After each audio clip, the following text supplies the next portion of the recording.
ರಾಜ್ಯ ಕಾಂಗ್ರೆಸ್ನಲ್ಲಿ ಮತ್ತೆ ಕುರ್ಚಿ ಕದನ ಜೋರಾಗಿದೆ. ನಾಯಕತ್ವ ಬದಲಾವಣೆಗೆ ಮತ್ತೆ ಮರು ಜೀವ ಸಿಕ್ಕಿದೆ. ಇತ್ತ ಎಐಸಿಸಿ ಅಧ್ಯಕ್ಷರಾಗಿರುವ ಮಲ್ಲಿಕಾರ್ಜುನ ಖರ್ಗೆ ಅವರನ್ನ ಭೇಟಿ ಮಾಡಿದ್ದಾರೆ ಡಿಸಿಎಂ ಡಿಕೆ ಶಿವಕುಮಾರ್ ಅವರು. ಸಂಕ್ರಾಂತಿ ಹತ್ತಿರ ಬರ್ತಾ ಇರುವ ಸಂದರ್ಭದಲ್ಲಿ ಸಂಕ್ರಾಂತಿಯ ಬೆಳವಣಿಗೆಗಳು ನಡೀತಾ ಇದೆ. ಮತ್ತೆ ಕುರ್ಚಿ ಕದನದ ವಿಚಾರ ಮುನ್ನೆಲೆಗೆ ಬಂದಿದೆ. ನಾಯಕತ್ವ ಬದಲಾವಣೆಗೆ ಮರುಜೀವ ಬಂದಿದ್ದು ನಾಳೆ ರಾಹುಲ್ ಗಾಂಧಿಯನ್ನ ಭೇಟಿ ಮಾಡ್ತಾ ಇದ್ದಾರೆ CM Siddaramaiah, DCM D K Shivakumar. Mysuru ಏರ್ಪೋರ್ಟ್ನಲ್ಲಿ ನಾಳೆ ರಾಹುಲ್ ಗಾಂಧಿ ಅವರನ್ನ ಭೇಟಿ ಮಾಡ್ತಾರೆ. ನಾಳೆ ಮೈಸೂರಿನಿಂದ ತಮಿಳುನಾಡಿಗೆ ರಾಹುಲ್ ಗಾಂಧಿ ತೆರಳಲಿದ್ದಾರೆ. ಈ ಹಿನ್ನೆಲೆಯಲ್ಲಿ ರಾಹುಲ್ ಗಾಂಧಿ ಜೊತೆ ಪವರ್ ಶೇರಿಂಗ್ ಬಗ್ಗೆ ಚರ್ಚೆ ಮಾಡುವ ಸಾಧ್ಯತೆ ಇದೆ. ನಾಳೆಯ ರಾಹುಲ್ ಗಾಂಧಿಯ ಸಭೆಯತ್ತನೆ ಇದೀಗ ಎಲ್ಲರ ಚಿತ್ತ ನೆಟ್ಟಿರುವುದು. ರಾಜ್ಯ ಕಾಂಗ್ರೆಸ್ನಲ್ಲಿ ಕುರ್ಚಿ ಸಂಕ್ರಮಣ ಜೋರಾಗಿ ನಡೀತಾ ಇದೆ. ಒಂದೊಂದು ಗಡುವನ್ನ ನಾವು ನೋಡ್ತಾನೆ ಇದ್ದೀವಿ. ಆ ಗಡುವು ಮುಗಿದ ಸಂದರ್ಭದಲ್ಲಿ ಮತ್ತೊಂದು ಗಡುವು ಆರಂಭ ಆಗುತ್ತೆ. ಆ ಗಡುವಿನಲ್ಲಿ ಒಂದಷ್ಟು ಬೆಳವಣಿಗೆಗಳು ಆಗುತ್ತೆ. ಇದೀಗ ಸಂಕ್ರಾಂತಿಯ ಸಂಕ್ರಮಣ ಪರ್ವ ಯಾರಿಗೆ ಅನ್ನುವಂತಹ ಚರ್ಚೆಗಳು ನಡೀತಾ ಇದೆ. ಈಗಾಗಲೇ ಮಕರ ಸಂಕ್ರಾಂತಿ ಹತ್ತಿರ ಬರ್ತಾ ಇರುವಂತಹ ಸಂದರ್ಭದಲ್ಲೇ ಕಾಂಗ್ರೆಸ್ನಲ್ಲಿ ಕುರ್ಚಿ ಸಂಕ್ರಮಣ ಯಾರಿಗೆ ಅನ್ನುವಂತಹ ಬೆಳವಣಿಗೆಗಳಿಗೆ ಸಂಬಂಧಪಟ್ಟ ಹಾಗೆ ಒಂದಷ್ಟು ಚರ್ಚೆಗಳು ನಡೀತಾ ಇದೆ. ನೋಡಿ, ಯಾವಾಗ ನಮ್ಗೆ ಅವಶ್ಯಕತೆ ಇರ್ತದೋ ಅವಾಗ ಕರೀತಾರೆ. ನೋಡಿ, ಯಾವಾಗ ನಮ್ಗೆ ಅವಶ್ಯಕತೆ ಇರ್ತದೋ ಅವಾಗ ಕರೀತಾರೆ. ನಮ್ಮ ಪಕ್ಷದಲ್ಲಿ ಸಿಎಂ ಕುರ್ಚಿ ಖಾಲಿ ಇಲ್ಲ. ಹೈಕಮಾಂಡ್ ತೀರ್ಮಾನವನ್ನ ಕೈಗೊಳ್ಳುತ್ತೆ. ಯಾವಾಗ ಕುರ್ಚಿ ಖಾಲಿ ಇರುತ್ತೋ ಆ ಸಂದರ್ಭದಲ್ಲಿ. ಚಿಕ್ಕಮಗಳೂರಲ್ಲಿ ಸಚಿವರಾಗಿರುವ ಕೆಜೆ ಜಾರ್ಜ್ ಕೊಟ್ಟಂತಹ ಹೇಳಿಕೆ ಇದು. ನಮ್ಮ ಪಕ್ಷದಲ್ಲಿ ಸಿಎಂ ಕುರ್ಚಿ ಖಾಲಿ ಇಲ್ಲ, ಖಾಲಿ ಇದ್ದಾಗ ಹೈಕಮಾಂಡ್ ತೀರ್ಮಾನವನ್ನ ಕೈಗೊಳ್ಳುತ್ತೆ ಅಂತ ಹೇಳಿಕೆಯನ್ನ ಕೊಟ್ಟಿದ್ದಾರೆ ಸಚಿವ ಕೆಜೆ ಜಾರ್ಜ್. ಪಕ್ಷ one of the largest political party in the country. ನಮ್ಮ ಪಕ್ಷದಲ್ಲಿ ಕೆಲವೊಂದು ಸಿಸ್ಟಮ್ಸ್ ಗೊತ್ತಾಯ್ತು. ನಮ್ಮ ಪಕ್ಷದಲ್ಲಿ ಈಗ CHP ಲೀಡರ್ ಆಗಿ ಚೀಫ್ ಮಿನಿಸ್ಟರ್ ಖಾಲಿ ಇಲ್ಲ. ಆ ಖಾಲಿ ಬರುವಾಗ ನಮ್ಮ ಪಕ್ಷದವರು ಅದಕ್ಕೆ ಕರೆಕ್ಟ್ ಆಗಿ ತೀರ್ಮಾನ ತಗೊಂಡು ಅದಕ್ಕೆ ಇದು ಮಾಡ್ತಾರೆ. ಈಗ ನೋ ವೇಕೆನ್ಸಿ ಸಚಿವ ಸಂಪುಟ ಏನಾದ್ರು ಬದಲಾವಣೆ ಆಗುತ್ತಾ ನೋಡಿ, ಅದು ಚೀಫ್ ಮಿನಿಸ್ಟರ್ಗೆ ಬಿಟ್ಟಿದ್ದು, ಹೈಕಮಾಂಡ್ಗೆ ಬಿಟ್ಟಿದ್ದು, ನನಗಲ್ಲ. ನಾಳೆ ಅದರ ಕಂಪ್ಲೀಟ್ CMಗೆ ಬಿಟ್ಟಿದ್ದು. ಅವರು ಹೈಕಮಾಂಡ್ ಒಟ್ಟಿಗೆ ಮಾತಾಡಿ ಅದಕ್ಕೆ ನನಗೆ ಆ ವಿಚಾರದಲ್ಲಿ ನನಗೆ ಆನ್ಸರ್ ಮಾಡ್ಲಿಕ್ಕೆ ಆಗುತ್ತೆ. ಇವೆಲ್ಲದರ ಬಗ್ಗೆ ಇನ್ನಷ್ಟು ಡೀಟೇಲ್ಸ್ ಅನ್ನ ಕೊಡೋದಕ್ಕೆ ನಮ್ಮ ಪೊಲಿಟಿಕಲ್ ಬ್ಯೂರೋ ಹೆಡ್ ಆಗಿರುವಂತಹ ಚಿದಾನಂದ ಪಟೇಲ್ ಈಗ ನೇರ ಸಂಪರ್ಕದಲ್ಲಿ ಜಾಯ್ನ್ ಆಗಿದ್ದಾರೆ. ಚಿದಾನಂದ ಪಟೇಲ್, ಒಂದೊಂದು ಗಡುವು ಮುಗಿತಾ ಬರುತ್ತೆ, ಮತ್ತೊಂದು ಗಡುವು ಆರಂಭ ಆಗುತ್ತೆ. ಈಗ ಸಂಕ್ರಾಂತಿಯ ಗಡುವು ಕೂಡ ನಡೀತಾ ಇರುವಂತಹ ಸಂದರ್ಭದಲ್ಲಿ ರಾಹುಲ್ ಗಾಂಧಿ ನಾಳೆ ಬರ್ತಾ ಇರೋದು, ಮೈಸೂರಿನ ತಮಿಳುನಾಡಿಗೆ ಹೋಗ್ತಾ ಇರುವ ಸಂದರ್ಭದಲ್ಲಿ ಆ ಒಂದು ಸಭೆಯನ್ನ ಮಾಡ್ತಾರಲ್ಲ, ಈ ಸಭೆಯಲ್ಲಿ ಸಿಎಂ ವಿಚಾರಕ್ಕೆ ಸಂಬಂಧಪಟ್ಟ ಹಾಗೆ ಚರ್ಚೆ ನಡೆಯುವ ಸಾಧ್ಯತೆ ಇದೆಯಾ?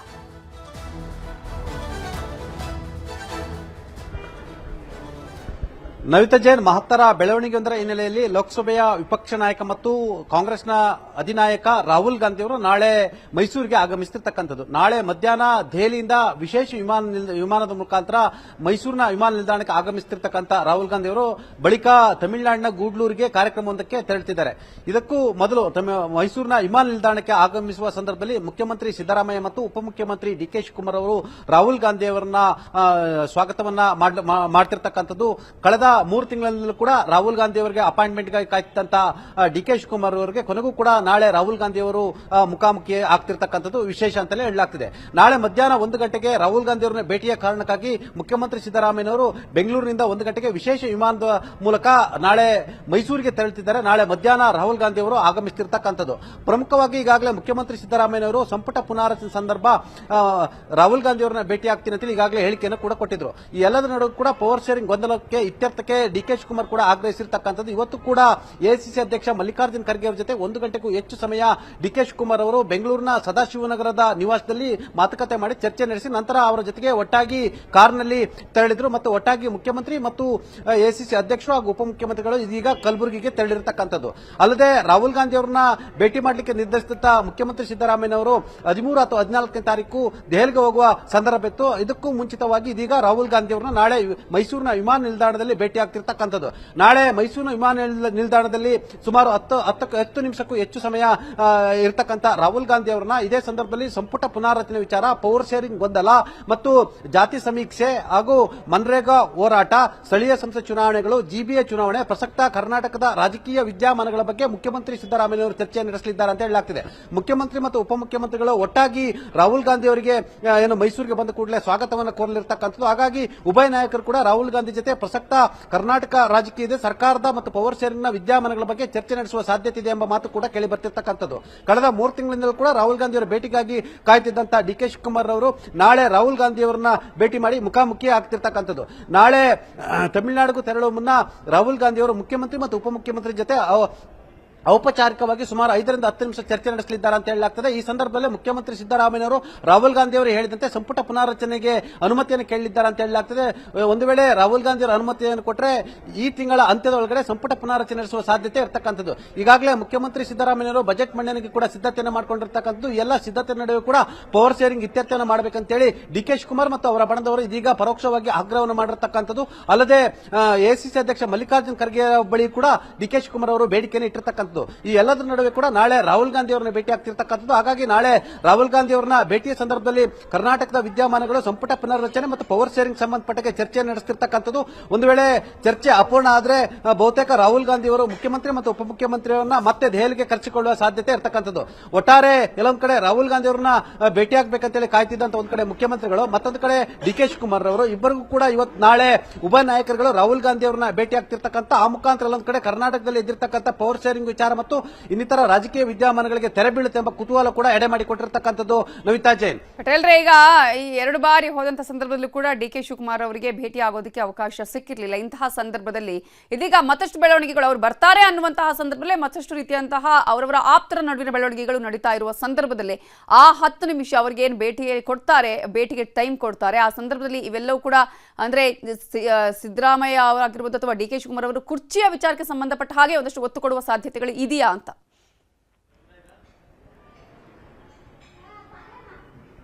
ಕರ್ನಾಟಕದ ಅಷ್ಟು ಕಾಂಗ್ರೆಸ್ನ ರಾಜಕೀಯ ವಿದ್ಯಮಾನಗಳ ಬಗ್ಗೆ ಮಾಹಿತಿ ಪಡೆದಿರತಕ್ಕಂಥ ರಾಹುಲ್ ಗಾಂಧಿ ಅವರು ಮತ್ತು ಸದ್ಯ ಪವರ್ ಶೇರಿಂಗ್ ಗೊಂದಲದಿಂದ ಆಡಳಿತಾತ್ಮಕವಾಗಿ ಎಲ್ಲೊಂದು ಕಡೆ ಗೊಂದಲಗಳು ಉಂಟಾಗಿರ್ತಕ್ಕಂಥದ್ದು ಮತ್ತು ಅಡ್ಮಿನಿಸ್ಟ್ರೇಷನ್ಗೆ ಇದು ಅತಿದೊಡ್ಡ ಹೊಡೆತ ಕೊಟ್ಟಿರ್ತಕ್ಕಂಥದ್ದು.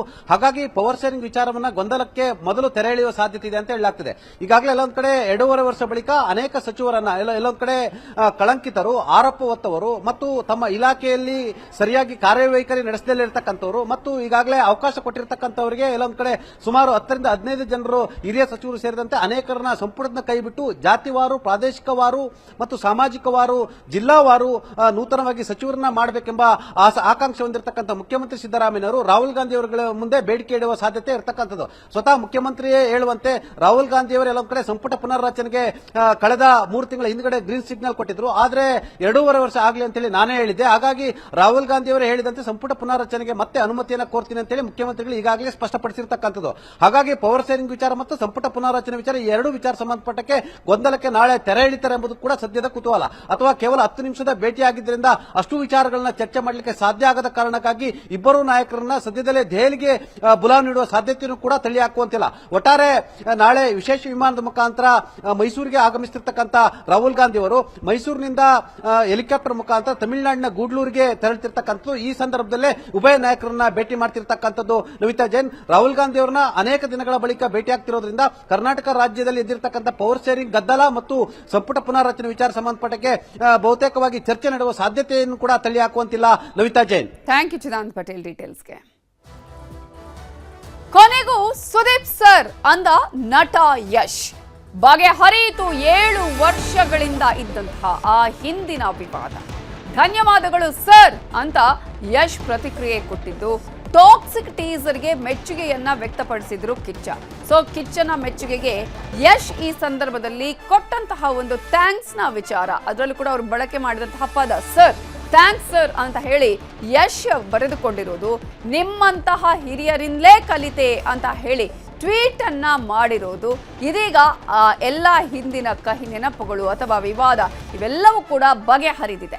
2017ರಲ್ಲಿ ಸುದೀಪ್ ಸರ್ ಅನ್ಲಿಲ್ಲ ಅಂತ ಒಂದು ವಿವಾದವೇ ಎದ್ದಿತ್ತು. ಫಿಟ್ನೆಸ್ ಚಾಲೆಂಜ್ ವೇಳೆ ಸುದೀಪ್ ಅವರಿಗೆ ಯಶ್ ಸುದೀಪ್ ಅಂತ ಹೇಳಿದ್ದು ಹಿರಿಯರಿಗೆ ಗೌರವ ಕೊಡಿ ಅನ್ನುವ ವಿವಾದವೂ ಕೂಡ ನಡೆದು ಹೋಗಿತ್ತು. ಈ ಬಗ್ಗೆ ಕಿಚ್ಚ ಸುದೀಪ್ ಸಹ ಅಸಮಾಧಾನವನ್ನ ವ್ಯಕ್ತಪಡಿಸಿದ್ರು. ಇದೀಗ ಕೊನೆಗೂ ಸುದೀಪ್ ಸರ್ ಅಂತ ಹೇಳಿ ಕರೆದಿದ್ದು ಯಶ್ ಬಗೆಹರಿಯಿತು. 7 ವರ್ಷಗಳ ಹಿಂದಿನ ವಿವಾದ. ಈಗಾಗಲೇ ಇಂತಹ ಯಾವುದೇ ರೀತಿಯಾದಂತಹ ಬೆಳವಣಿಗೆಗಳು ಆದರೂ ಕೂಡ ಕೆಲವು ಸಂದರ್ಭದಲ್ಲಿ ಸ್ಯಾಂಡಲ್ವುಡ್ನಲ್ಲಿ ಎಲ್ಲರೂ ಒಗ್ಗಟ್ಟಾಗಿ ಹೋಗಬೇಕಾದಂತಹ ಪರಿಸ್ಥಿತಿ ಇದೆ. ಈಗಾಗಲೇ ಇಡೀ ಜಗತ್ತೇ ನಮ್ಮ ಸ್ಯಾಂಡಲ್ವುಡ್ ತಿರುಗಿ ನೋಡ್ತಾ ಇದೆ. ಅಂತಹ ಸಿನಿಮಾಗಳು ಸ್ಯಾಂಡಲ್ವುಡ್ ಕಡೆಯಿಂದ ಬರುವಂತಹ ಸಂದರ್ಭದಲ್ಲಿ ಇಂತಹ ವಿಚಾರಗಳು ಎಲ್ಲೋ ಒಂದು ಕಡೆ ಒಗ್ಗಟ್ಟಿಲ್ವಾ, ಅಥವಾ ನಾಯಕರುಗಳ ನಡುವಿನ ಹೋರಾಟಗಳು ಅಥವಾ ನಾಯಕರುಗಳ ನಡುವಿನ ಈ ರೀತಿಯಂತಹ ಒಂದು ಕೋಪ ಮುನಿಸು ಇದು ಮತ್ತೊಂದು ಬೆಳವಣಿಗೆಗಳಿಗೆ ಕೂಡ ಕಾರಣ ಆಗ್ತಾ ಇದ್ದಿದ್ದನ್ನು ನಾವಿಲ್ಲಿ ಗಮನಿಸಬಹುದು. ಆದ್ರೆ ಇಲ್ಲಿ ಸುದೀಪ್ ಕೂಡ ಯಾವುದೇ ರೀತಿಯಂತಹ ಆ ರೀತಿಯ ಕೋಪ ತಾಪವನ್ನ ಇಟ್ಟುಕೊಳ್ಳದೆ ಯಶ್ ಅವರ ಟಾಕ್ಸಿಕ್ ಸಿನಿಮಾದ ಒಂದು ಟೀಸರ್ಗೂ ಕೂಡ ಮೆಚ್ಚುಗೆಯನ್ನ ವ್ಯಕ್ತಪಡಿಸಿ ಅವರಿಗೆ ಬೆಸ್ಟ್ ವಿಶಸ್ ಅನ್ನ ಕೂಡ ಹೇಳಿದ್ರು. ಅವರ ಆ ರೀತಿಯಾಗಿ ಒಂದು ಹೆಜ್ಜೆ ಮುಂದೆ ಇಟ್ಟರೆ ಅದೇ ಕಾರಣಕ್ಕಾಗಿ ಯಶ್ ಕೂಡ ಥ್ಯಾಂಕ್ಸ್ ಸರ್ ಅಂತ ಹೇಳುವುದರ ಮೂಲಕ ಈ ಹಿಂದೆ ಏನು ಒಂದಷ್ಟು ವಿವಾದಗಳು ಆಗಿತ್ತು, ಯಾಕಂದ್ರೆ ಫಸ್ಟ್ ಆರಂಭ ಆಗೋದೇ ಫ್ಯಾನ್ಸ್ನಿಂದ, ಆನಂತರ ಇವೆಲ್ಲವೂ ಕೂಡ ಅವರಿಗೆ ವಿಚಾರ ಗೊತ್ತಾಗುತ್ತೆ. ಸೊ ಆ ಸಂದರ್ಭದಲ್ಲಿ ಅವೆಲ್ಲವೂ ಕೂಡ ದೊಡ್ಡದಾಗಿ ಹೋಗ್ತಾ ಹೋಗುತ್ತೆ. ಇದೀಗ ಆ ಎಲ್ಲಾ ವಿವಾದವನ್ನ ಬಗೆಹರಿಸಿಕೊಂಡಿದ್ದಾರೆ. ಇದೇ ವಿಚಾರಕ್ಕೆ ಸಂಬಂಧಪಟ್ಟ ಹಾಗೆ ಇನ್ನಷ್ಟು ಡೀಟೇಲ್ಸ್ ಅನ್ನ ಕೊಡೋದಕ್ಕೆ ನಮ್ಮ ರಿಪೋರ್ಟರ್ ಗೀತಾ ಈಗ ನೇರ ಸಂಪರ್ಕದಲ್ಲಿ ಜಾಯ್ನ್ ಆಗಿದ್ದಾರೆ. ಗೀತಾ, ಈಗಾಗಲೇ ಕೆಲವೊಂದು ಸಂದರ್ಭದಲ್ಲಿ ನಮ್ಮ ಇಂಡಸ್ಟ್ರಿ ಎಷ್ಟೇ ಬೆಳೆದರೂ ಕೂಡ ನಾಯಕರುಗಳನ್ನ ಮುನಿಸು ಕೋಪ ಸಣ್ಣ ಸಣ್ಣ ವಿಚಾರಗಳು ಅದು ಎಷ್ಟೋ ದೊಡ್ಡ ಸಂದರ್ಭದಲ್ಲಿ ದೊಡ್ಡ ಪರಿಣಾಮಗಳು ಉಂಟಾಗಿದ್ದನ್ನು ಕೂಡ ನಾವು ಗಮನಿಸಿದ್ವಿ. ಈಗ ಒಂದು ರೀತಿಯಲ್ಲಿ ಸುದೀಪ್ ಅವರು ಕೂಡ ಒಂದು ಹೆಜ್ಜೆ ಮುಂದೆ ಹೋಗಿದ್ದಾರೆ. ಯಶ್ ಕೂಡ ಆ ರೀತಿಯಾಗಿ ಹೆಜ್ಜೆಯನ್ನ ಮುಂದಿಟ್ಟು ಸರ್ ಅನ್ನುವಂಥ ಪದವನ್ನು ಬಳಕೆ ಮಾಡಿರೋದು ಎಲ್ಲವೂ ಕೂಡ ಈ ಹಿಂದೆ ಏನು ವಿವಾದ ಇತ್ತು, ಅಸಮಾಧಾನ ಇತ್ತು, ಅವೆಲ್ಲವೂ ಕೂಡ ಬಗೆಹರಿಸುವಂಥ ಪ್ರಯತ್ನ ಆಯ್ತಾ ಇಲ್ಲಿ?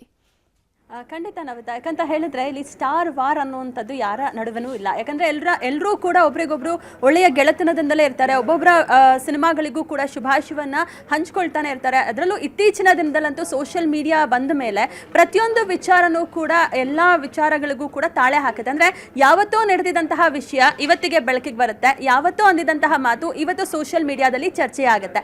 ಅಂಥದೇ ಒಂದು ವಿಚಾರ ಇವತ್ತು ಚರ್ಚೆ ಆಗ್ತಿರೋದು ಸೋಷಿಯಲ್ ಮೀಡಿಯಾದಲ್ಲಿ. ಅದು ಯಶ್ ಸುದೀಪ್ ರವರಿಗೆ ಧನ್ಯವಾದಗಳು ಸರ್, ಅಂದರೆ ಥ್ಯಾಂಕ್ ಯು ಸರ್ ಅನ್ನುವಂತಹ ಒಂದು ವಿಚಾರ.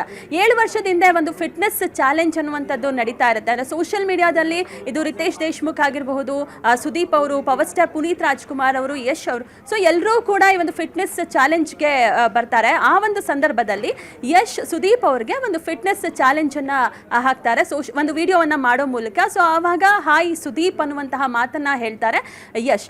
ಈ ಒಂದು ವಿಚಾರ ಸೋಷಿಯಲ್ ಮೀಡಿಯಾದಲ್ಲಿ ಸಿಕ್ಕಾಪಟ್ಟೆ ಚರ್ಚೆ ಆಗುತ್ತೆ. ಅದರಲ್ಲೂ ಸುದೀಪ್ ಅವರ ಅಭಿಮಾನಿಗಳಂತೂ ಹಿರಿಯರಿಗೆ ಗೌರವವನ್ನ ಕೊಡಬೇಕು, ಅವರು ಸುದೀಪ್ ಅನ್ನುವಂಥದ್ದು ಅಂದಂತಹ ರೀತಿ ಸರಿ ಇಲ್ಲ ಅನ್ನುವಂತಹ ನಿಟ್ಟಿನಲ್ಲಿ ಒಂದಷ್ಟು ವಾದ ವಿವಾದಗಳು ನಡೆಯುತ್ತೆ.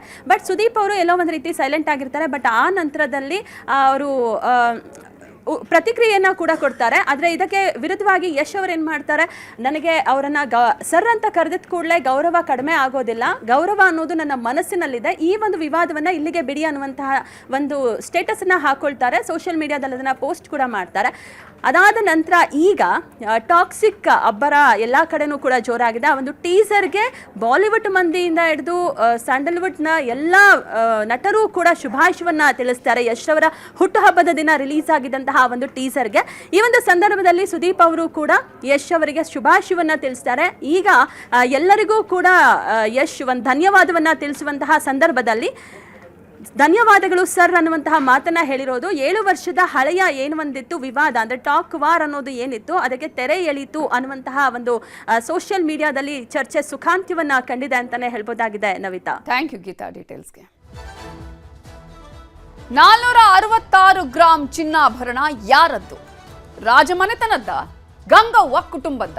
ಪುರಾತತ್ವ ಇಲಾಖೆ ಹೇಳೋದೇನು? ಲಕ್ಕುಂಡಿ ನಿಧಿ ಯಾರದ್ದು?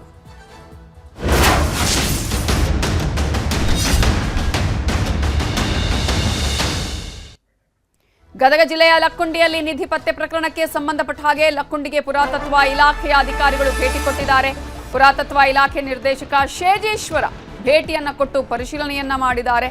ಗದಗ ಜಿಲ್ಲೆಯ ಲಕ್ಕುಂಡಿಯಲ್ಲಿ ನಿಧಿ ಪತ್ತೆ ಪ್ರಕರಣಕ್ಕೆ ಸಂಬಂಧಪಟ್ಟ ಹಾಗೆ ಒಂದಷ್ಟು ಏನು ಅಲ್ಲಿ ಭೇಟಿ ಕೊಡುವಂತಹ ವಿಚಾರ ಆಗಿರ್ಬೋದು, ಒಂದಷ್ಟು ಬೆಳವಣಿಗೆಗಳು ನಡೀತಾ ಇದೆ. ಇದೀಗ ಪುರಾತತ್ವ ಇಲಾಖೆ ಅಧಿಕಾರಿಗಳು ಭೇಟಿ ಕೊಟ್ಟಿದ್ದಾರೆ. ಪುರಾತತ್ವ ಇಲಾಖೆ ನಿರ್ದೇಶಕ ಕೆ ಶೇಜೇಶ್ವರ ಅವರು ಭೇಟಿ ಕೊಟ್ಟು ಪರಿಶೀಲನೆ ಮಾಡಿದ್ದು, ಇಲ್ಲಿ ಕುಟುಂಬಕ್ಕೆ ಯಾವುದೇ ರೀತಿಯ ತೊಂದರೆ ಕೊಡಲ್ಲ, ಪರಿಶೀಲನೆ ಮಾಡಿ ನಾವು ಮನೆ ಕಟ್ಟೋದಕ್ಕೆ ಅನುಮತಿಯನ್ನ ಕೊಡ್ತೀವಿ ಅಂತಾನು ಕೂಡ ಹೇಳಿದ್ದಾರೆ. 1/5 ಭಾಗ ನಿಧಿಯ 1/5 ಭಾಗದಷ್ಟು ನಿಧಿ ಸಿಕ್ಕ ಕುಟುಂಬಕ್ಕೆ ಕೊಡ್ತೀವಿ ಅನ್ನೋದನ್ನ ಕೂಡ ಹೇಳಿದ್ದಾರೆ. ಪುರಾತತ್ವ ಇಲಾಖೆ ನಿರ್ದೇಶಕ ಶೇಜೇಶ್ವರ್ ಹೇಳಿಕೆಯನ್ನ ನೀಡಿದ್ದು, ನಿಧಿ ಸಿಕ್ಕ ಸ್ಥಳವನ್ನ ಪರಿಶೀಲನೆ ಮಾಡಿದ ಬಳಿಕ ನ್ಯೂಸ್ 18ಗೆ ಅವರು ಈ ಹೇಳಿಕೆಯನ್ನ ಕೊಟ್ಟಿದ್ದಾರೆ. 1/5 ಭಾಗದಷ್ಟು ನಿಧಿಯನ್ನ ಸಿಕ್ಕ ಕುಟುಂಬಕ್ಕೆ ಕೊಡ್ತೀವಿ ಅನ್ನುವಂತಹ ಮಾತನ್ನ ಕೂಡ ಅವರು ಹೇಳಿದ್ದಾರೆ. ಈಗಾಗಲೇ ಈ ಒಂದು ಕುಟುಂಬದಿಂದ ನಿಧಿ ಏನು ಸಿಕ್ಕಿತ್ತು ಮನೆ ಕಟ್ಟುವಂತಹ ಒಂದು ಸಂದರ್ಭದಲ್ಲಿ, ಮನೆ ಕಟ್ಟೋದಕ್ಕೆ ಅಂತ ಹೇಳಿ ತೆಗೆಯುವಂತಹ ಸಂದರ್ಭದಲ್ಲಿ, ಆದ್ರೆ ಅದೇ ಅವರಿಗೆ ನಮ್ಮ ಮನೆ ಕಟ್ಟೋದಕ್ಕೆ ಕೂಡ ಸಾಧ್ಯ ಆಗೋದಿಲ್ವೋ ಏನೋ ಅನ್ನುವಂತಹ ಒಂದು ಪರಿಸ್ಥಿತಿನ ನಿರ್ಮಾಣ ಮಾಡಿತ್ತು. ಜೊತೆಗೆ ಇದು ದೊಡ್ಡ ಮಟ್ಟದಲ್ಲಿ ಸೌಂಡ್ ಕೂಡ ಮಾಡಿತ್ತು. ಇದೀಗ ಅಲ್ಲಿಗೆ ಪುರಾತತ್ವ ಇಲಾಖೆಯವರು ಕೂಡ ಹೋಗಿದ್ದಾರೆ. ಜೊತೆಗೆ ಅಲ್ಲಿಗ ಲಕ್ಕುಂಡಿಯಲ್ಲಿ ನಿಧಿ ಸಿಕ್ಕಿರುವಂತಹ ಒಂದು ವಿಚಾರಕ್ಕೆ ಸಂಬಂಧಪಟ್ಟ ಹಾಗೆ ಅಧಿಕಾರಿಗಳು ಭೇಟಿ ಕೊಟ್ಟು ಅಲ್ಲಿ ಪರಿಶೀಲನೆಯನ್ನ ಮಾಡಿದ್ದಾರೆ. ಈಗ ಅವರು ಹೇಳಿರುವ ಪ್ರಕಾರ, ಈ ಒಂದು ಪುರಾತತ್ವ ಇಲಾಖೆ ನಿರ್ದೇಶಕ ಶೇಜೇಶ್ವರ್ ಅವರು ಹೇಳಿರುವಂತಹ ಪ್ರಕಾರವಾಗಿ ಈ ಕುಟುಂಬಕ್ಕೆ ಏನು ನಿಧಿ ಸಿಕ್ಕಿದೆ ಇದರ 1/5 ಭಾಗದಷ್ಟು ಅವರಿಗೆ ನಾವು ನಿಧಿಯನ್ನ ಕೊಡ್ತೀವಿ, ಕುಟುಂಬಕ್ಕೆ ಯಾವುದೇ ರೀತಿ ತೊಂದರೆ ಮಾಡಲ್ಲ ಅಂತಾನು ಕೂಡ ಹೇಳಿದ್ದಾರೆ. ರಾಜ್ಯ ಪುರಾತತ್ವ ಸಂಗ್ರಹಾಲಯಗಳ ಪರಂಪರೆ ಇಲಾಖೆ ನಿರ್ದೇಶಕರು ಶೇಜೇಶ್ವರ್ ಅವರು ಸ್ಥಳಕ್ಕೆ ಭೇಟಿ ಕೊಟ್ಟಿದ್ರು. ನ್ಯೂಸ್ 18 ಜೊತೆ ಮಾತಾಡಿದ್ದಾರೆ. ಐತಿಹಾಸಿಕ ಲಕ್ಕುಂಡಿ ಗ್ರಾಮದಲ್ಲಿ ನಿಧಿ ಸಿಕ್ಕಂಥ ಪ್ರಕರಣ ಸಾಕಷ್ಟು ಚರ್ಚೆ ಕೂಡ ಪಡಿತಾ ಇದೆ, ಜೊತೆಗೆ ಸಾಕಷ್ಟು ಟ್ವಿಸ್ಟ್ ಕೂಡ ಪಡಿತಾ ಇದೆ. ಹೀಗಾಗಿ ರಾಜ್ಯ ಪುರಾತತ್ವ ಇಲಾಖೆಯ ನಿರ್ದೇಶಕರು ಕೂಡ ಸ್ಥಳಕ್ಕೆ ಭೇಟಿ ನೀಡಿದ್ದಾರೆ. ಅವರನ್ನು ಮಾತನಾಡಿಸ್ತಾ ಹೋಗೋಣ, ಏನೆಲ್ಲ ಈ ವಿಚಾರ ಸಂಬಂಧಪಟ್ಟಂಗೆ ಹೇಳ್ತಾರೆ ಅನ್ನೋದನ್ನು. ಸರ್, ಈಗಾಗಲೇ ಸ್ಥಳಕ್ಕೆ ಭೇಟಿ ನೀಡಿದ್ದೀರಿ ಸರ್, ಏನು ಈ ವಿಚಾರ ಸಂಬಂಧಪಟ್ಟಂಗೆ? ಈಗಾಗಲೇ ಕುಟುಂಬ ಕೂಡ ಇಲ್ಲಿ ನಮಗೆ ಮನೆ ಕಟ್ಟೋಕೆ ಅವಕಾಶ ಸಿಗುತ್ತೋ ಇಲ್ಲ ಅಂತ ಸಾಕಷ್ಟು ಗೊಂದಲದಲ್ಲಿದ್ದಾರೆ. ಏನು ಹೇಳಕ್ಕೆ ಇಷ್ಟಪಡ್ತೀರಿ ಸರ್? ಸರ್, ಈಗ 2-3 ದಿನದಿಂದ ವೈರಲ್ ಆಗ್ತಿತ್ತು ಸರ್, ಇದು ಸಿಕ್ಕಿದೆ ಅಂತ ನಮಗೆ. ಆಮೇಲೆ ಜಿಲ್ಲಾಡಳಿತ ಈ ಸಿದ್ದು ಪಟೇಲ್ ಅವರು ಇವರು ನಮ್ಮ ಗಮನಕ್ಕೆ ತಂದರು, ಹಿಂಗೆ ನಿಧಿ ಸಿಕ್ಕಿದೆ ಸರ್, ಸ್ಥಳ ಪರಿಶೀಲನೆ ಮಾಡಿ ಅದರ ಬಗ್ಗೆ ನೀವೇನು ಮಾಡ್ಬೋದು ಅಂತ. ಹಾಗಾಗಿ ಸ್ಥಳ ಪರಿಶೀಲನೆ ಮಾಡಿದ್ವಿ. ಇಲ್ಲಿ ವೆಲ್ ಆ್ಯಂಡ್ ಗುಡ್ ಸರ್, ಆ ಹುಡುಗ ಪ್ರಾಮಾಣಿಕತೆಗೆ ಮೆಚ್ಚಬೇಕು. ಅವನು ಏನು ಸಿಕ್ಕಿದೆ ನಿಧಿ ಸಮೇತ ಜಿಲ್ಲಾಧಿಕಾರಿಗಳ ವಶಕ್ಕೆ ಕೊಟ್ಟಿದ್ದಾನೆ. ಅವರು ಜಿಲ್ಲಾಧಿಕಾರಿಗಳು ಸಹ ನಮ್ಮ 1962 ಟ್ರೆಜರ್ ಆ್ಯಕ್ಟ್ ಏನಿದೆ ಆ್ಯಕ್ಟ್ ಪ್ರಕಾರ ಅವ್ರು ಹ್ಯಾಂಡ್ ಓವರ್ ಮಾಡ್ಕೊಂಡಾರೆ. ಮುಂದಿನ ಏನು ಪ್ರೊಸೆಸ್ ಮಾಡಬೇಕು ನಮ್ಮ ಇಲಾಖೆ ಮತ್ತು ಜಿಲ್ಲಾಡಳಿತ ಆಮೇಲೆ ನಮ್ಮ ಹಿರಿಯ ಅಧಿಕಾರಿಗಳ ಜೊತೆ ಮಾನ್ಯ ಸಚಿವರ ಜೊತೆ ನಾವು ಚರ್ಚೆ ಮಾಡಿ ಮುಂದಿನ ಕ್ರಮ ಕೈಗೊಳ್ತೀವಿ ಸರ್ ಇದ್ರ ಬಗ್ಗೆ. ಈಗ ಯಾಕಂದರೆ ಸಾಕಷ್ಟು ಗೊಂದಲ ಸರ್, ಈಗ ಯಾಕಂದರೆ ಒಬ್ಬರು ರಮೇಶ್ ಕುಮಾರ್ ಮೂಲಿಮಣಿ ಅಂತೇಳಿ ಅವರು ಕೂಡ ಸಾಕಷ್ಟು ಗೊಂದಲವನ್ನು ಹುಟ್ಟು ಹಾಕಿದ್ರು ಸರ್. ಈ ವಿಚಾರ ಸಂಬಂಧಪಟ್ಟಂಗೆ ಈಗ ಇಲ್ಲಿ ಅವಕಾಶ ಸಿಗುತ್ತೋ ಇಲ್ಲ? ಈಗಾಗಲೇ ಸಿ ಪಾಟೀಲ್ ಕೂಡ ಭೇಟಿ ನೀಡಿದ್ದಾರೆ ಸರ್. ಸರ್, ಆ್ಯಕ್ಚುಲಿ ಇದು ನಮಗೇನಾಗಿದೆ, ಇದು ಆಂಟಿಕ್ ಅಂದರೆ 100 years ಓಲ್ಡ್ ಇರ್ತಕ್ಕಂಥ ಯಾವುದೇ ವಸ್ತು ಆಂಟಿಕ್ ಬರ್ತಂದರೆ ವ್ಯಾಲ್ಯೂಬಲ್ ಇರ್ತಕ್ಕಂಥದ್ದು.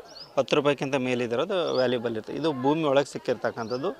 ಈಗ ನಾನು ಇನ್ನೂ ಅದನ್ನು ಮುಟ್ಟು ನೋಡಿಲ್ಲ, ಬಟ್ ಮೇಲ್ಗಡೆ ನೋಡ್ತಿದ್ದ ಗೊತ್ತಾಗುತ್ತಾ ಆಂಟಿಕ್ ಅಂತ 100 years ಓಲ್ಡ್ ಅಂತ ಖಂಡಿತ ನಿಧಿ ಸರ್, ಆಂಟಿಕ್ಕೆ ಸರ್. ಇದು ಯಾವ ಕಾಲದ್ದು ಅಥವಾ ಏನು ಹೇಳ್ಬೋದಾ ಸರ್? ಸರ್, ಅವನು ಇನ್ನೂ ನೋಡಿಲ್ಲ ಸರ್. ನೋಡಿದ ಮೇಲೆ ಅವು ಯಾವ ಕಾಲ ಏನು ಅಂತ ಪರಿಶೀಲನೆ ಮಾಡ್ಬೇಕು ಸರ್. ಪರಿಶೀಲನೆ ನಂತರ ನಾನು ಇದ್ರ ಬಗ್ಗೆ ಮಾತಾಡ್ತೀನಿ ಸರ್. ಕುಟುಂಬದ ಪರಿಹಾರ ವಿಚಾರ ಸಂಬಂಧಪಟ್ಟಂಗೆ ಸರ್, ಈ ಜಿಲ್ಲಾಡಳಿತ ಮತ್ತು ಮಾನ್ಯ ಸಚಿವರು ಮತ್ತು ಲೋಕಲ್ ಅವರು ಏನು ಕ್ರಮ ಕೈಗೊಳ್ತಾರೋ ಅದ್ರ ಮೇಲೆ ಡಿಪೆಂಡ್ ಆಗಿದೆ ಸರ್. ಈಗ ಯಾಕಂದ್ರೆ ಅವರು ಇಲ್ಲಿ ನಮಗೊಂದು ಮನೆ ಕೊಟ್ಟಿಸ್ಕೊಡ್ರಿ ಅಂತೇಳಿ ಸಾಕಷ್ಟು ಬೇಡಿಕೆ ಸರ್. ಹೀಗಾಗಿ ಸರ್ ಮಾನ್ಯ ಸಚಿವರು ಜಿಲ್ಲಾಡಳಿತ ಕ್ರಮ ವಹಿಸ್ಬೇಕು ಸರ್. ಅದ್ರ ಬಗ್ಗೆ ನನಗೆ ಇದಿಲ್ಲ, ಅವ್ರು ಏನು ಕ್ರಮ ಕೈಗೊಳ್ತಾರೆ ನೋಡ್ಬೇಕು ಸರ್. ನಾನು ಸಹ ಕಾಯ್ತಾ ಇದ್ದೀನಿ. ಈಗ ನೀವು ಕೂಡ ಪುರಾತತ್ವ ಇಲಾಖೆ ಸದಸ್ಯರಿದ್ರಿ, ಸಾಕಷ್ಟು ನೀವು ಕೂಡ ಕೇಳ್ತಿದ್ರಿ. ಯಾಕಂದ್ರೆ ಗ್ರಾಮಸ್ಥ ನಮಗೇನು ನಿಧಿ ಏನು ಬೇಡ, ನಾವಾಗಲೇ ಪ್ರಾಮಾಣಿಕತೆಯಿಂದ ಕೊಟ್ಟಿದ್ದೇವೆ, ನಮಗೇನು ಒಂದು ನಿವೇಶನ ಆಗಬೇಕು, ಮನೆ ಆಗಬೇಕು ನಮ್ಗೆ ಅಂತೇಳಿ ಅವರು ಈ ಎಲ್ಲ ಅವರ ಏನು ಪ್ರಜ್ವಲ್ ರೀತಿ ತನ್ನ ಪ್ರಾಮಾಣಿಕ ಉದಾರವನ್ನು ಮೆರೆದು ಏನು ಸರ್ಕಾರಕ್ಕೆ ನಿಧಿಯನ್ನು ಒಪ್ಪಿಸಿದ್ದಾನೆ, ಆ ಕೂಡಲೇ ತಕ್ಷಣ ನಾನು ಮಾನ್ಯ ಸಚಿವರಾದಂಥ ಎಚ್ ಕೆ ಪಾಟೀಲ್ ಸಾಹೇಬ್ ಅವರಿಗೆ ಸುದ್ದಿ ತಿಳಿದ ತಕ್ಷಣ ಈ ಥರ ಅವ್ರದ್ದು ಬೇಡಿಕೆ ಇದೆ ಅಂತ ಹೇಳಿದೆ. ಅವರು ಸಕಾರಾತ್ಮಕವಾಗಿ ಸ್ಪಂದಿಸಿ ಅವರು ಕೂಡ ಇನ್ನೇನು ಕೆಲವೇ ದಿನಗಳಲ್ಲಿ ಬಂದು ಏನು ಅವನಿಗೆ ಸೂಕ್ತ ಬಹುಮಾನ ಕೊಟ್ಟು ಏನು ಗೌರವ ಮಾಡಬೇಕು ಅದನ್ನು ರಾಜ್ಯ ಸರ್ಕಾರ ವತಿಯಿಂದ ಅವ್ರಿಗೆ ಮಾಡ್ತಾರೆ. ಎಸ್, ಇದೆಲ್ಲವೂ ಕೂಡ ಪುರಾತತ್ವ ಇಲಾಖೆಯ ಅಧಿಕಾರಿಗಳಾಗಿರ್ಬೋದು ಮತ್ತು ಸದಸ್ಯರ ಮಾತಾಗಿರುವಂಥದ್ದು. ಸಂತೋಷ್ ಕೊಣ್ಣೂರು, ನ್ಯೂಸ್ 18 ಗದಗ. ನಿಧಿ ಪತ್ತೆ ಪ್ರಕರಣಕ್ಕೆ ಇದೀಗ ಬಿಗ್ ಟ್ವಿಸ್ಟ್ ಸಿಗ್ತಾ ಇದೆ. ಈ ಕುಟುಂಬ ಮನೆ ಕಟ್ಟೋದಕ್ಕೆ ನಮಗೆ ಅವಕಾಶ ಮಾಡಿಕೊಡಿ ಅಂತ ಕೇಳ್ತಾ ಇತ್ತು. ಈಗಾಗಲೇ ಆ ಒಂದು ಹೇಳಿಕೆಯನ್ನು ಕೂಡ ಅವರು ಕೊಟ್ಟಿದ್ರು. ಅಂದರೆ ನಿಧಿಯ ವಿಚಾರದಲ್ಲಿ ಕೂಡ ನಿಧಿ ಬೇಕು ಅನ್ನುವಂತಹ ಒಂದು ಹೇಳಿಕೆಯನ್ನು ಕೂಡ ನೀಡಲಾಗಿತ್ತು. ಆದರೆ ಟ್ಯೂಟರ್ನ್ ಹೊಡೆದಿದೆ ಈಗ ಕುಟುಂಬ. ನಮಗೆ ಚಿನ್ನ ಬೇಡ, ಮನೆ ಬೇಕು ಅಂತ ಹೇಳಿ ಪಟ್ಟನ್ನು ಹಿಡಿದಿದ್ದಾರೆ. ಈ ನಿಧಿಯಿಂದ ನಮಗೀಗ ಮನೆಯೂ ಇಲ್ಲದಂತಾಗಿದೆ.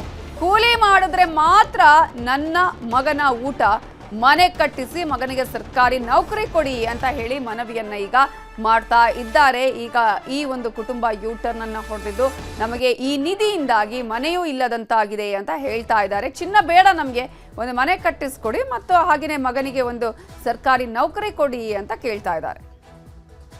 ಬಂದು ನಿಮ್ಮದಾದ ನೀವ ನೋಡಿ ಅನ್ರಿ ನಾವು ನಮ್ದಾದ್ನಿಲ್ಲ ನಮ್ಗೆ ಕೊಡು ನೀವು ಆಶಾ ನಮ್ಗೆ ಬೇಡ ನಾವು ಅಲ್ಲಿ ಅಂದಣ ನನ್ನ ಒಂದೇನು ಉದ್ಯೋಗ ಕೊಡ್ತೀನಿ ನನ್ನ ಮನಿನ ಎಲ್ಲ ಜನ ಮನೆ ಕೊಡ್ರಿ ನಮ್ಮ ಅಣ್ಣರು ಸಾಲ ಮಾಡಿ ಬ್ಯಾಂಕ್ನ ಸಾಲ ಮಾಡಿ ಮನೆ ಹಾಕ್ತಾರೆ. ಬ್ಯಾಂಕ್ನ ಸಾಲ ಮಾಡ್ಯಾರಿ ಎಲ್ಲ ಹೊಲ ಮೇಲೆ ಸಾಲ ಮಾಡಿ ಮನೆ ಹಾಕಿ ಕೊಡವು ನೀವು ಹಿಂದೆ ಹಾಕ್ರಿ ಹಿಂದೆ ಏನು ಮಾಡು ಏನು ಮಾಡ್ತಾನೆ ಅವ್ರ ಕಡೆ ಎಲ್ಲ ಜನ ಹಿಡಿದಾರ ಕೊಡ್ರಿ ಮನೆ ಹಾಕಿ ಕೊಡ್ರಿ ನಮ್ಮನ್ನ ಅವ್ರು ಒಂದು ಮೇಲೆ ಸಾಲ ಮಾಡಿ ನನ್ನ ಮನೆ ಹಾಕ ನಾವು ನಮ್ಮ ಒಂದೇವ್ರಿ ನಮ್ಮ ಏನು ಅವ್ರ ಬಂದು ಲಕ್ಕೊಂಡಿ ಸ್ಥಳಕ್ಕೆ ಶಾಸಕ ಸಿಸಿ ಪಾಟೀಲ್ ಭೇಟಿ ಕೊಟ್ಟಿದ್ದಾರೆ. ಕಸ್ತೂರಿ ರೀತಿ ಕುಟುಂಬವನ್ನ ಭೇಟಿ ಮಾಡಿದ್ದಾರೆ. ಶಾಸಕರಾಗಿರುವ ಸಿಸಿ ಪಾಟೀಲ್ ಅವರು ಆ ಸ್ಥಳಕ್ಕೂ ಕೂಡ ಅವರು ಭೇಟಿಯನ್ನ ಕೊಟ್ಟಿದ್ದಾರೆ. ಜೊತೆಗೆ ಆ ಕುಟುಂಬಸ್ಥರನ್ನ ಭೇಟಿ ಮಾಡಿದ್ದಾರೆ. ನಿಧಿ ಸಿಕ್ಕ ಸ್ಥಳದಲ್ಲೂ ಶಾಸಕ ಸಿಸಿ ಪಾಟೀಲ್ ಪರಿಶೀಲನೆಯನ್ನ ಮಾಡಿದ್ದು ಲಕ್ಕುಂಡಿಯಲ್ಲಿ ಟಂಕಸಾಲೆ ಇತ್ತು ಅನ್ನುವ ಮಾತಿದೆ. ಹಿಂದಿನ ಕಾಲದಲ್ಲಿ ಮಳೆ ಆದಾಗ ಚಿನ್ನದ ತುಣುಕುಗಳು ಸಿಗ್ತಾ ಇದ್ವು. ಕಸ್ತೂರವ್ವ ರಿತ್ತೆ ಅನ್ನುವರ ಮನೆ ಅಡಿಪಾಯ ತೆಗೆಯುವ ವೇಳೆ ನಿಧಿ ಸಿಕ್ಕಿದೆ. ಅದನ್ನು ಅವರು ಸರ್ಕಾರಕ್ಕೆ ಪ್ರಾಮಾಣಿಕವಾಗಿ ಅದನ್ನು ಒಪ್ಪಿಸಿ ಪ್ರಾಮಾಣಿಕತೆಯನ್ನ ಮೆರೆದಿದ್ದಾರೆ. ವೈಯಕ್ತಿಕವಾಗಿ ನಾನು ಕುಟುಂಬಕ್ಕೆ ಸಹಾಯ ಮಾಡ್ತೇನೆ ಅಂತ ಹೇಳಿದ್ದಾರೆ ಸಿಸಿ ಪಾಟೀಲ್. ಹಿಂದಿನ ಕಾಲದಲ್ಲಿ ದೊಡ್ಡ ದೊಡ್ಡ ಮಳೆ ಆದಾಗ ಹೊಲದಲ್ಲಿ ಸಣ್ಣ ಸಣ್ಣ ಬಂಗಾರದ ತುಣುಕುಗಳು ಸಿಗ್ತಾವನ್ನುವಂಥ ಪ್ರತೀತಿ ಇತ್ತು. ಆದರೆ ಇವತ್ತು ರಿತ್ತಿ ಅನ್ನುವಂಥ ಕುಟುಂಬದಲ್ಲಿ ಮನೆ ಕಟ್ಟಕ್ಕೆ ಅಡಿಪಾಯ ತೆಗೆಯುವಾಗ ಸುಮಾರು ಅರ್ಧ kg ಅಷ್ಟು ಸರಿಸುಮಾರು 470 ಗ್ರಾಮ್ ಬಂಗಾರ ಸಿಕ್ಕೈತಿ. ಏನು ದಾನ ಚಿಂತಾಮಣಿಯ ಕರ್ಮಭೂಮಿ ಅಂತ ಹೇಳಿನಲ್ಲ, ಮತ್ತೊಮ್ಮೆ ಅಂಥ ಒಂದು ದಾನಕ್ಕೆ ಅಥವಾ ಪ್ರಾಮಾಣಿಕತೆಗೆ ಲಕ್ಕುಂಡಿ ಪಾತ್ರ ಆಯ್ತು ಅನ್ನೋದು ನನಗೆ ಭಾಳ ಹೆಮ್ಮೆ ವಿಷಯ. ಆ ಕುಟುಂಬಕ್ಕೂ ಕೂಡ ಏನು ಒಂದು ನೆಮ್ಮದಿಯ ಜೀವನ ನಡೆಸೋಕ್ಕೆ ಸರ್ಕಾರದಿಂದ ಸಹಾಯ ಸೌಲಭ್ಯ ಕೊಡಿಸ್ಬೇಕು. ಮಾನ್ಯ ಜಿಲ್ಲಾ ಉಸ್ತುವಾರಿ ಸಚಿವರ ಸಹಾಯದೊಂದಿಗೆ ಮುಖ್ಯಮಂತ್ರಿಗಳೊಂದಿಗೆ ಚರ್ಚಿಸಿ ಆ ಎಲ್ಲ ಕ್ರಮವನ್ನು ತಗೊಳ್ತೇನೆ. ವೈಯಕ್ತಿಕವಾಗಿ ನಾನು ಕೂಡ ಅವ್ರಿಗೆ ಏನಾದರೂ ಸಹಾಯ ಸಹಕಾರ ಮಾಡುವಂಥ ಪರಿಸ್ಥಿತಿ ಬಂದರೆ ನಾನು ಕೂಡ ಮಾಡ್ತೀನಿ.